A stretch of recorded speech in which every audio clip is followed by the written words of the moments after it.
Esta conferencia comenzará a grabarse.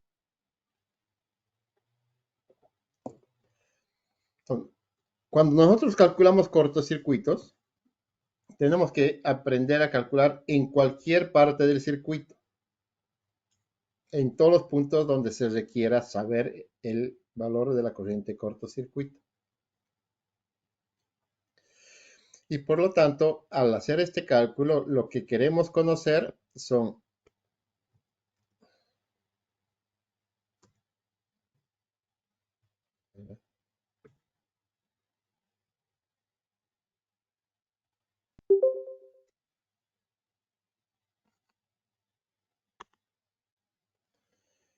queremos conocer la magnitud y el ángulo de las corrientes, de los voltajes y de las impedancias de falla.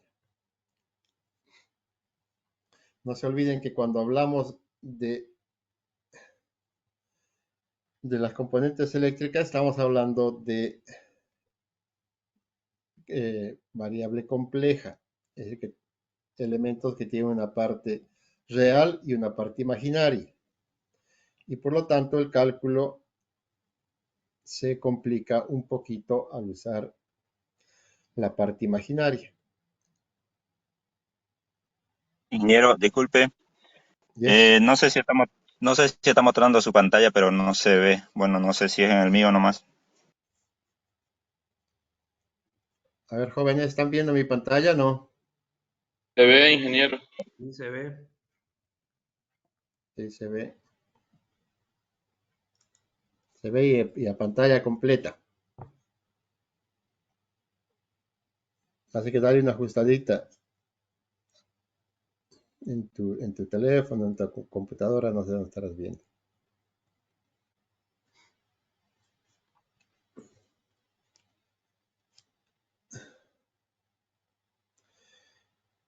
¿En qué usamos el cálculo de fallas? ¿Para qué nos sirven? ¿Para qué nos sirve saber? ¿Por qué es importante conocer el valor de los cortocircuitos, de las corrientes, de los voltajes, de las impedancias? Primero, para ayudarnos a calcular la resistencia mecánica requerida por los equipos eléctricos para soportar las tensiones provocadas por el flujo de altas corrientes de cortocircuito. Entonces, cuando estamos diseñando nuestras subestaciones, por ejemplo, y donde van a ir las barras, donde van a ir los transformadores de corriente, los transformadores de tensión, los interruptores, los seccionadores y demás.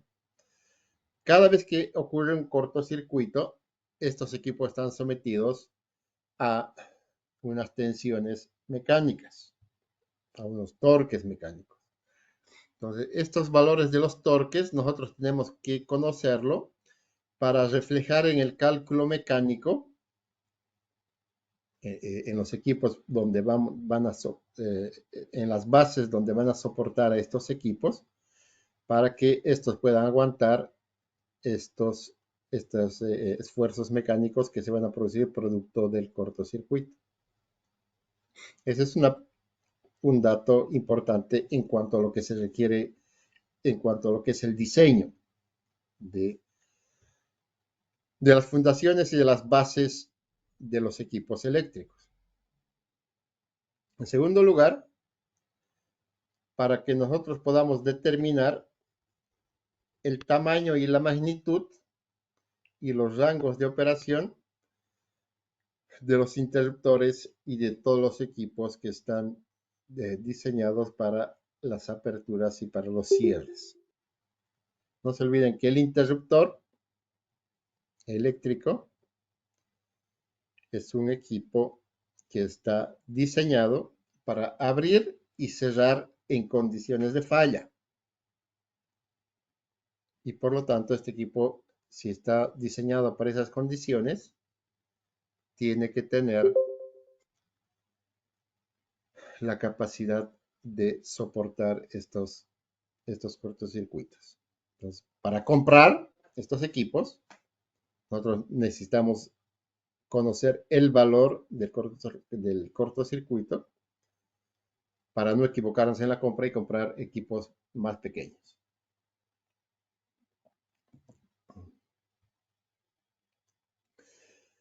En tercer lugar, y es en lo que nos ocupa en esta materia,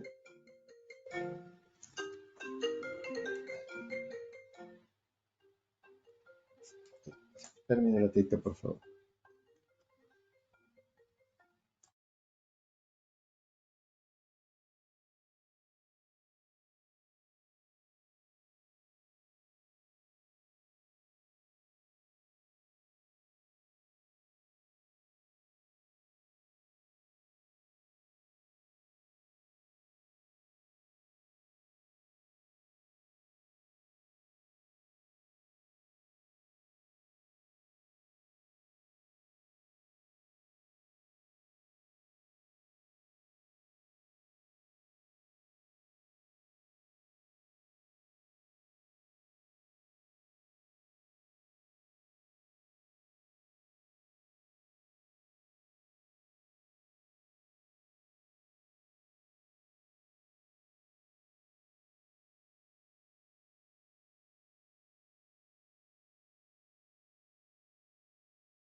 Perdón, muchacho. Y como les decía, el tercer punto de la aplicación de los cortocircuitos es algo que tiene que ver con la temática de esta materia, que es justamente para que nosotros podamos calcular los valores de operación de los equipos de protección, de los redes de protección. Entonces, son fundamentales para poder hacer la coordinación del esquema de protección, que justamente es, una vez que hemos calculado sus rangos de operación del relé, luego los ajustamos y los coordinamos para que operen en una forma coordinada, como vamos a ver a lo largo de este semestre. También sirven para seleccionar los pararrayos, la aislación de los equipos eléctricos, determinar las impedancias de falla en el caso de estudios de estabilidad, calcular las caídas de voltaje causadas por los cortocircuitos, determinar el tamaño de los reactores en serie para limitar la corriente de cortocircuito a un valor deseado, determinar la capacidad de los cortocircuitos de los capacitores en serie, utilizar una compensación en serie de líneas largas, determinar el tamaño de los transformadores de puesta a tierra para limitar las corrientes de monofásicas a tierra, etcétera, etcétera. Entonces, con el cálculo de cortocircuitos en los sistemas eléctricos son fundamentales para hacer un montón de cosas. Sin ellos estaríamos limitadísimos a no hacer prácticamente nada. Y lógicamente un ingeniero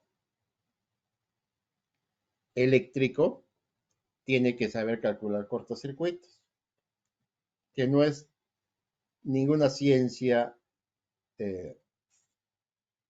complicada para hacerlo. Lógicamente, hoy en día hay softwares que calculan, porque los sistemas son muy grandes, pero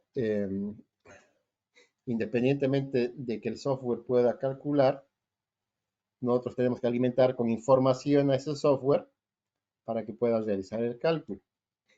Y para calcular, para meter esa información, tenemos que saber qué información meter. Pero lógicamente, como ingenieros y como estudiantes, pero sobre todo como ingenieros, tenemos que saber calcular un cortocircuito.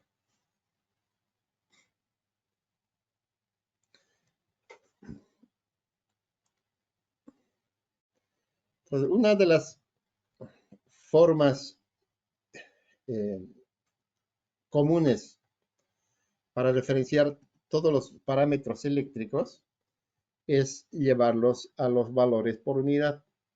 En lugar de manejar amperajes, voltajes, ohmios, etcétera, etcétera, lo que hacemos es referenciarlos a un sistema por unidad.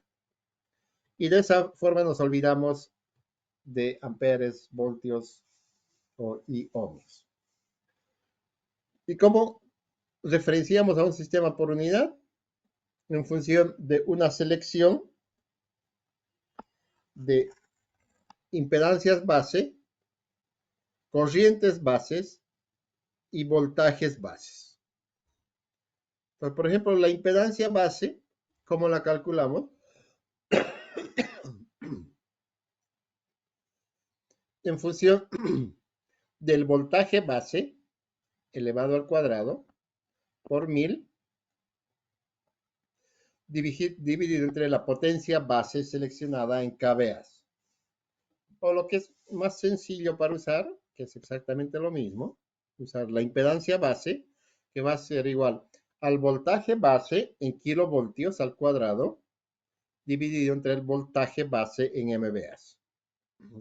Ambas son iguales, solo que están usando en kVAs en una, en otra están usando MVAs, etcétera, etcétera.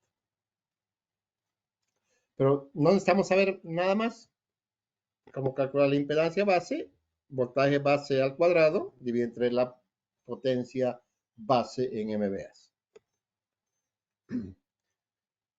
La potencia base normalmente usada por todos los esquemas, por todos los, es 100 MVA. No es una norma, pero es un dato muy común. Usada en todos en los libros, usada en los cálculos en las empresas, etcétera, etcétera.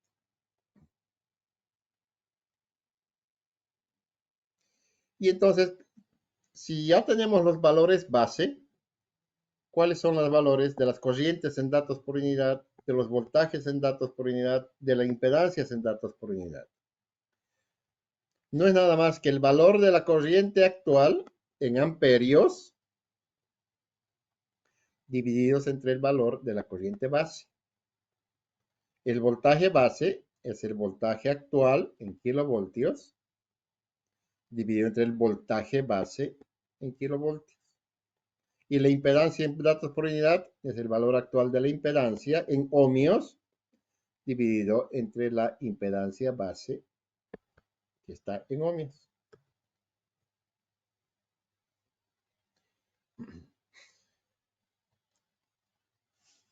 Ahora, resulta que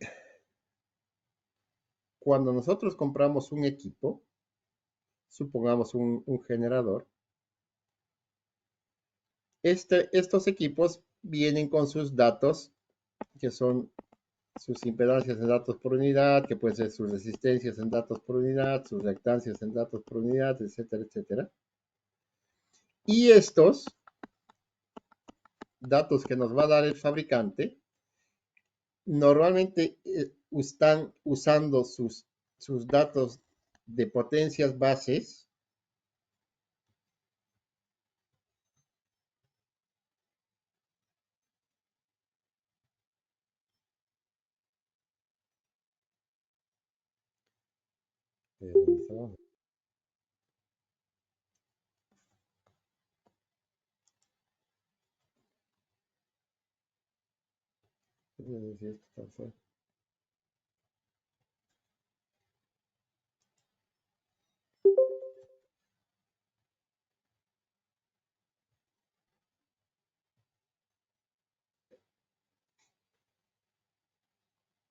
estos datos que nos dan los fabricantes normalmente están dados en una potencia base que es igual a la potencia nominal del equipo.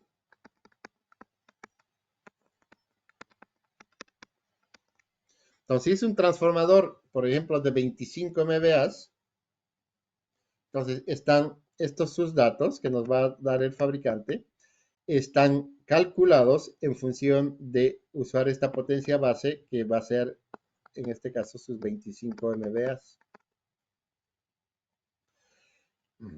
Para uniforme, y habrá un generador que es de 50 MVA o es de 200 MVA o es de 1000 MVA de potencia y van a estar estos sus datos en función de su potencia base. Porque cuando nosotros seleccionamos una potencia base para todo el sistema, queremos uniformizar todos los datos en función de una potencia base. Y entonces lo que vamos a hacer es cambiar la impedancia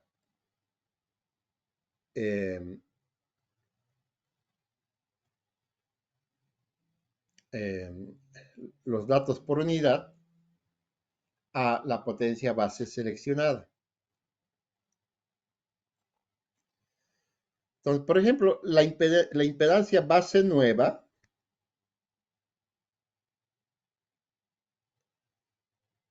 va a ser igual. Supongamos que nosotros estamos seleccionando aquí que van a ser 100 MVA.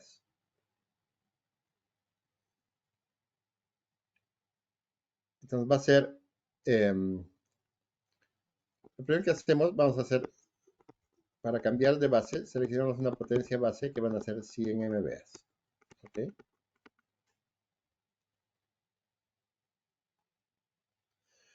Entonces, para cambiar la impedancia base, por ejemplo,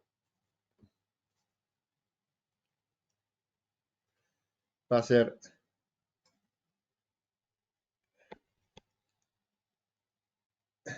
y también yo puedo seleccionar aquí un KB base nuevo, que normalmente esto, o sea, new es nuevo, ¿no? Old es antiguo en esta gráfica. Normalmente nosotros mantenemos las tensiones que están en los equipos. El voltaje del equipo, del generador, lo mantenemos. El voltaje del transformador lo mantenemos. El voltaje de las líneas lo mantenemos. Entonces, estos nuevos voltajes van a ser los voltajes de los equipos. Y aquí cambiamos el valor. La nueva potencia base va a ser 100 MVA, como aquí está en kVA, va a ser 100.000. Como este es 1000, esto es 1000, se queda 100. Si ponemos aquí en MVA. Y entonces esa va a ser la impedancia base nueva. Y por lo tanto podemos cambiar los datos por unidad usando la nueva potencia base. Entonces, volver a cambiar la potencia, los datos por unidad a la nueva potencia base es muy sencillo. El segundo elemento para poder calcular las corrientes de cortocircuito es usar las componentes simétricas. ¿Y qué son las componentes simétricas? Las componentes simétricas no es nada más que usar tres componentes de secuencia, la secuencia positiva, la secuencia negativa y la secuencia cero.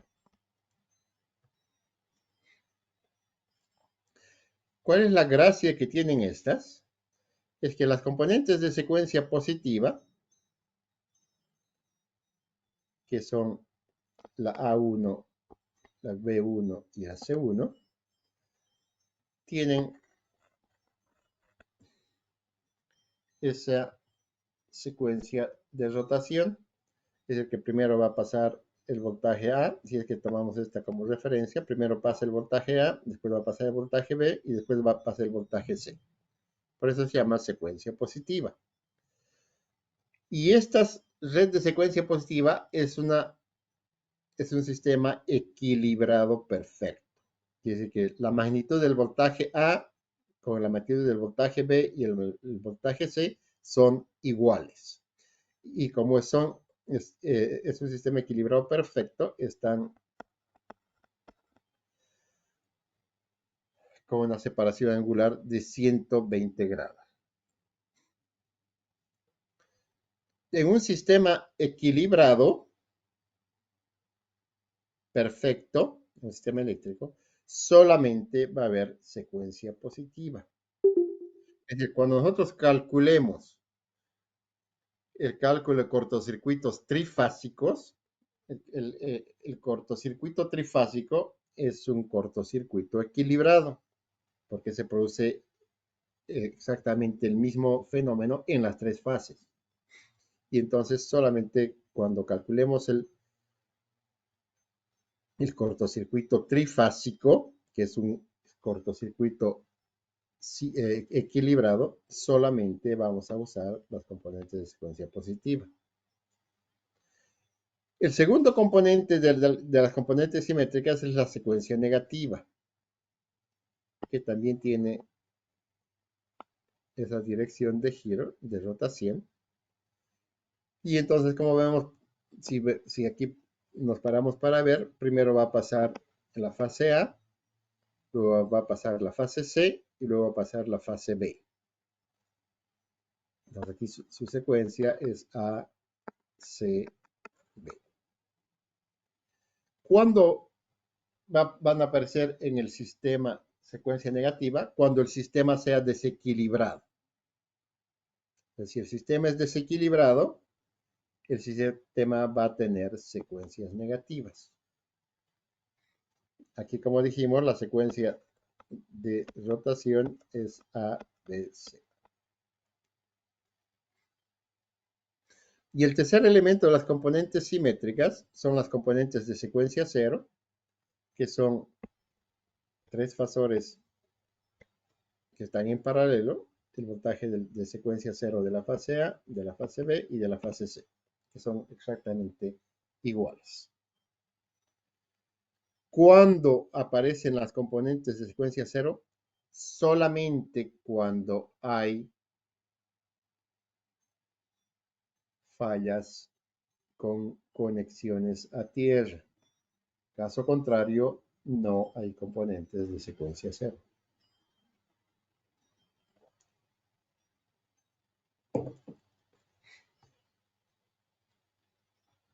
Ahora, ¿de qué nos sirven las componentes simétricas? Miren esto. Si yo tengo un sistema completamente desequilibrado, donde tengo el voltaje de la fase A, que tiene esa magnitud y esa dirección,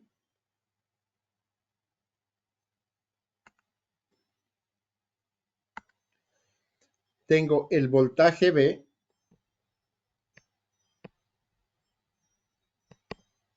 que tiene esa magnitud y esa dirección, y tengo el voltaje C, que es este,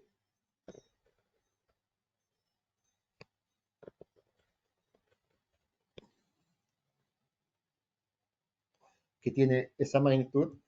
Entonces, vemos aquí que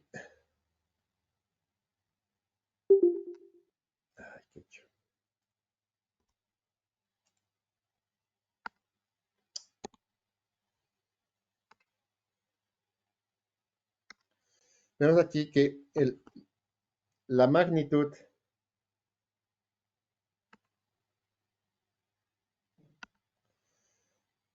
magnitud del voltaje A es diferente a la magnitud del voltaje B y es diferente a la magnitud del voltaje C. Y también el ángulo de A respecto al ángulo de B y respecto al ángulo de C no tienen una separación de 120 grados. Por lo tanto, este BA, BC y BB es un sistema completamente desequilibrado.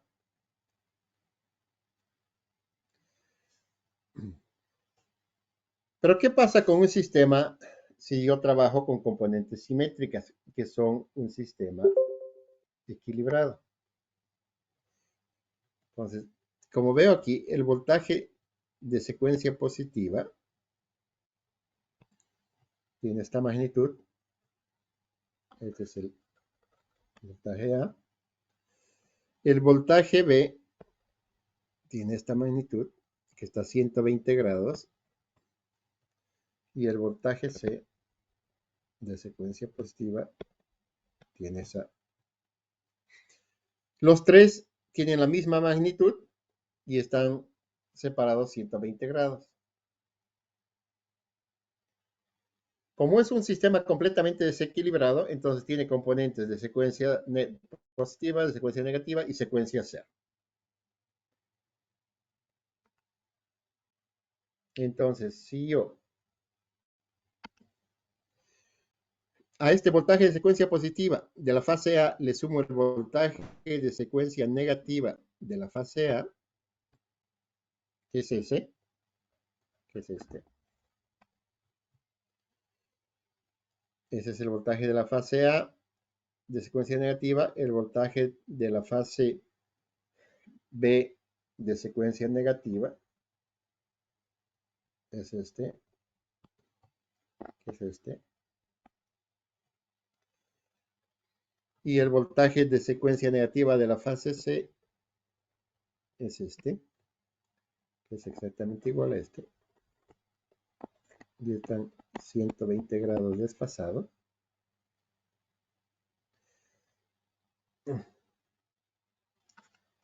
Y a este le sumo las componentes de secuencia 0, que tiene esa dirección.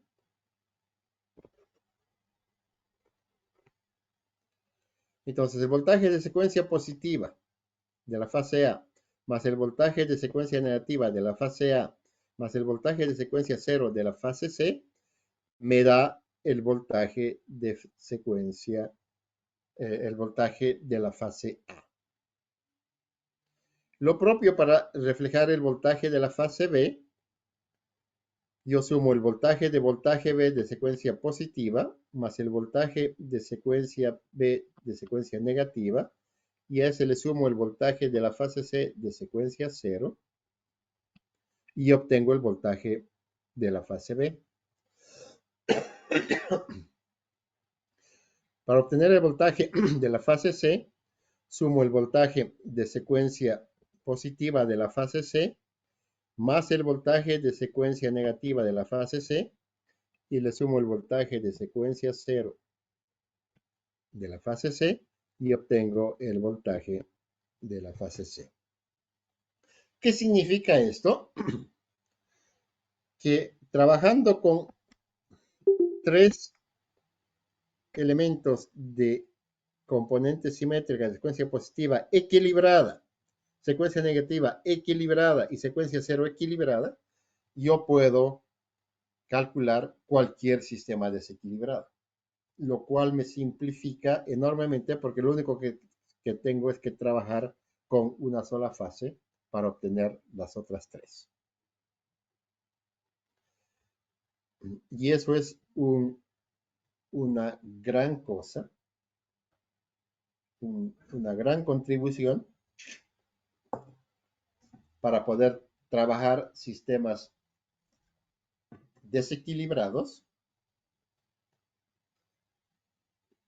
trabajando con sistemas de secuencia equilibrados, donde lo único que necesito es conocer una fase y sé que las otras fases van a estar desfasadas 120 grados. ¿Y a través de qué? A través del operador A y el operador A cuadrado. Que ustedes saben, el operador A tiene una magnitud de 1 y un ángulo de 120 grados. Y el A cuadrado tiene una magnitud de 1 y un desfase de 240 grados. Entonces, 1.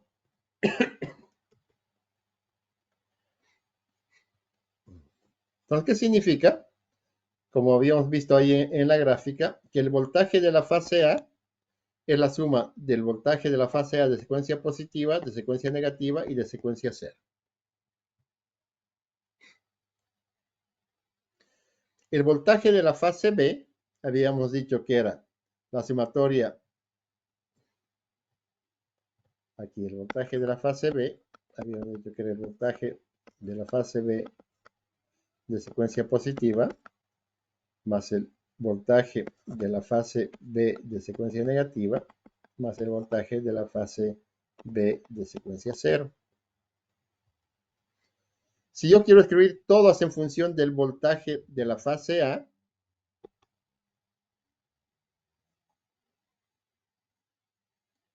entonces tengo que el voltaje, sabemos que el voltaje de la fase B de secuencia 0 es igual al voltaje de la fase A, de la fase B y de la fase C son iguales. Por lo tanto, el voltaje de la fase B va a ser igual al voltaje de la fase A de secuencia 0, más el voltaje de la fase B de secuencia negativa. Pero ¿qué es el voltaje de secuencia B de secuencia positiva? Ese es el secuencia B. Entonces está 240 grados. Entonces va a ser igual al voltaje de A1 por el operador A cuadrado, que tiene un desfase de 240 grados.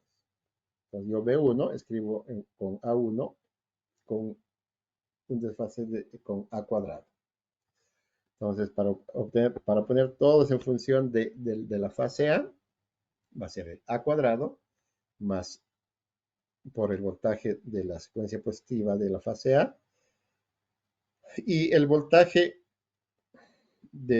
aquí tendría que ser más el voltaje de la fase B de secuencia negativa, pero yo como quiero escribir en función del voltaje de la fase A, me vengo aquí, este es el voltaje de la fase A, el voltaje de la fase B está a 120 grados, por lo tanto va a ser igual al operador A. Va a ser A por el voltaje de la fase A de secuencia negativa, más A por el voltaje de secuencia negativa. Y lo propio hacemos con la fase B, que va a ser igual al voltaje de la fase A de secuencia 0, más el operador A por el voltaje de secuencia positiva de la fase A, más A cuadrado por el voltaje de la secuencia negativa de la fase A.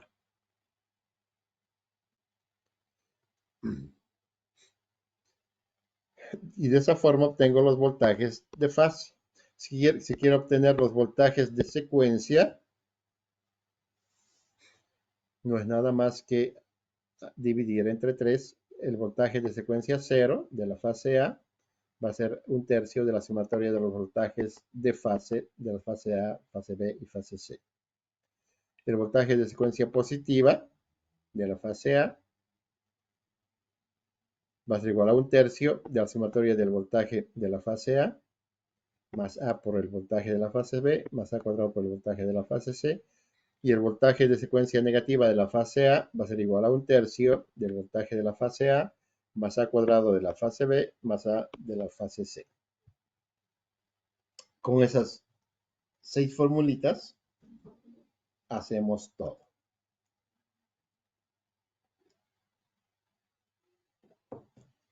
Puedo escribir en forma matricial de que la sumatoria de la matriz de secuencias es igual a la matriz singular,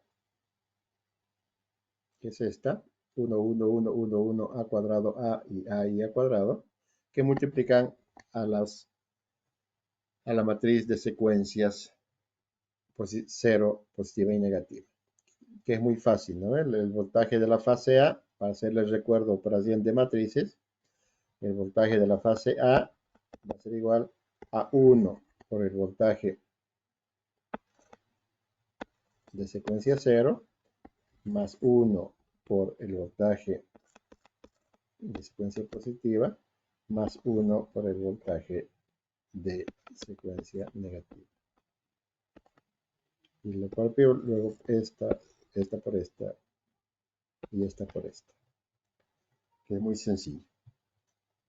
Lo propio para obtener los voltajes de secuencia, 0 positiva y negativa, es un tercio por la matriz singular. No se olviden estas diferencias de acá, que multiplican a los voltajes de fase.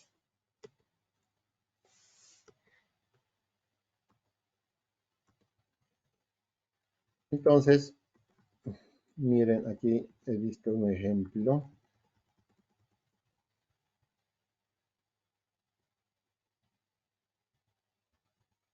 Epa. Ahí está.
No.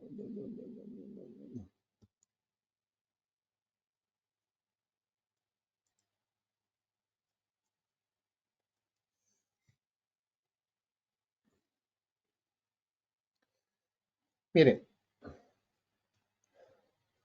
aquí tenemos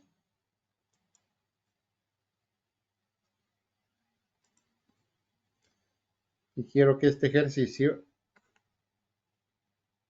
lo repliquen como tarea. Tenemos que el voltaje de la fase A tiene una magnitud de 8 con ángulo de 0 grados, que está reflejado aquí en el dibujo, 0 grados. El voltaje de la fase B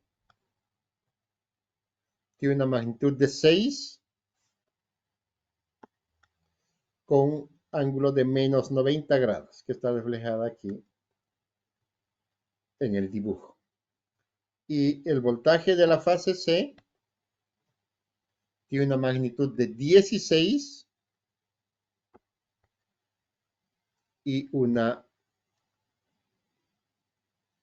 ángulo de 143,1 grados, que está reflejado aquí en el dibujo. Aquí estamos con 143,1 grados.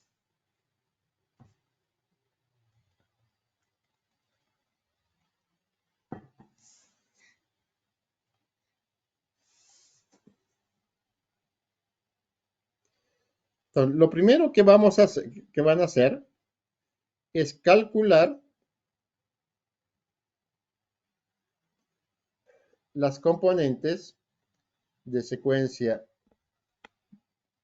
positiva de la fase A, de la fase B y de la fase C con las fórmulas que hemos dado. Las componentes de secuencia negativa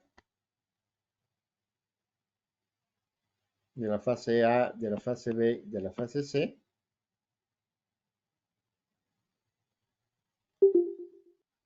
Y las componentes de secuencia 0 de la fase A, de la fase B y de la fase C.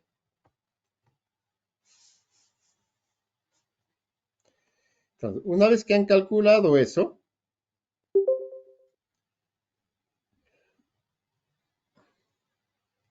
hagan en papel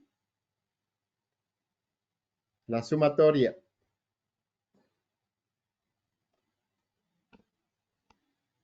de el voltaje de secuencia de la componente simétrica de secuencia positiva de la fase E más la componente de secuencia negativa de la fase B más la componente de secuencia 0, que me calcule el valor del voltaje de la fase A.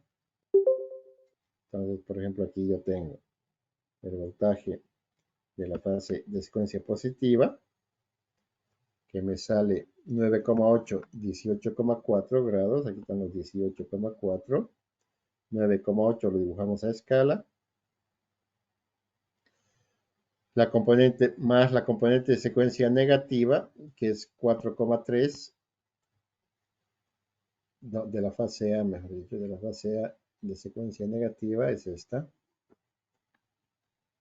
4,3 menos 86,2 grados. Entonces, colocamos los 4,3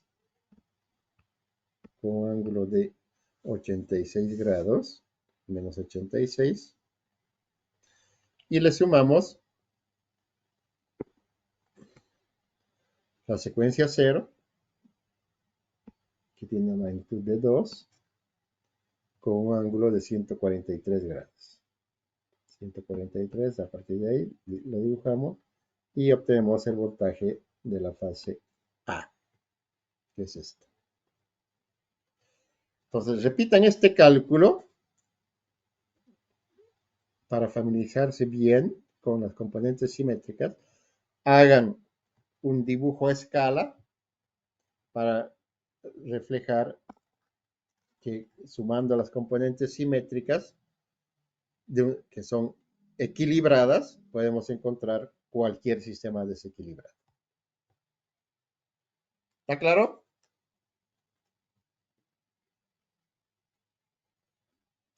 Inge.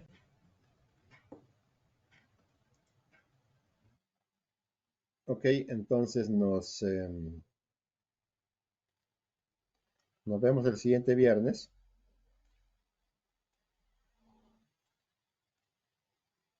para seguir avanzando y concluir este repaso de cálculo de cortocircuitos. Que tengan buen fin de semana. Chao, chao. Saludos, Inge.